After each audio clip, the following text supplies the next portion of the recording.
may wish to take to interrogate your T cell receptor data could be looking at the changes in length distribution. One of the first graphs I'll show is showing the length distribution by the particular chains. The axis can be changed however you desire. So for this instance, in this individual, between the ranges of say 5 to 20. You can change how often these are ticked, as well as with the X and Y axis. The size of the numbers can be increased, or the axis, as well as the legend, so we can make that bigger or as small as you like, and whether or not it wants to be present like the other graphs. You can also color it in different particular colors as desired. So we can have a look at the changes in length distribution and how this, for this particular data set, has been impacted by the activation status after carbamazepine treatment.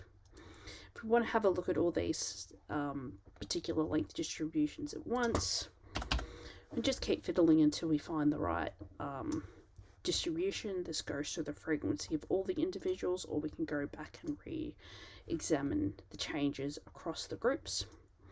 So we may wish to do these as orange or different sorts of colours, but it just depends what your preferences are.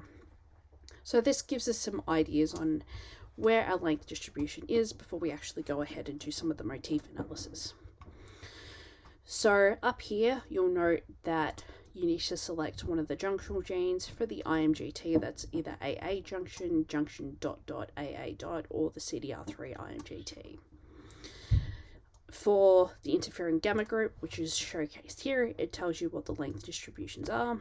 If I were to change that to CD8, which is the non-activated group, it will also showcase the distribution here for across the whole group. So one of the other things that you can do is that we have a single chain analysis of one length, but we may also wish to do a comparison of the two different groups. So I've labeled them to show that the top group is interferon gamma or CD8, and this can be removed if needed from the graph. These showcase quite high quality figures, and you can make them as big as or as small as you need based on all the variables.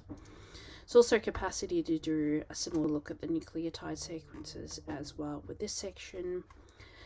There's also the opportunity to showcase the overall alignment between the entire sequences. However, you may actually wish to restrict this to particular lengths, which is listed in this particular column, as in, for instance, the lengths of 11 and 15 may be of interest, and therefore it'll just select those ones and then redo the alignment algorithm using muscle.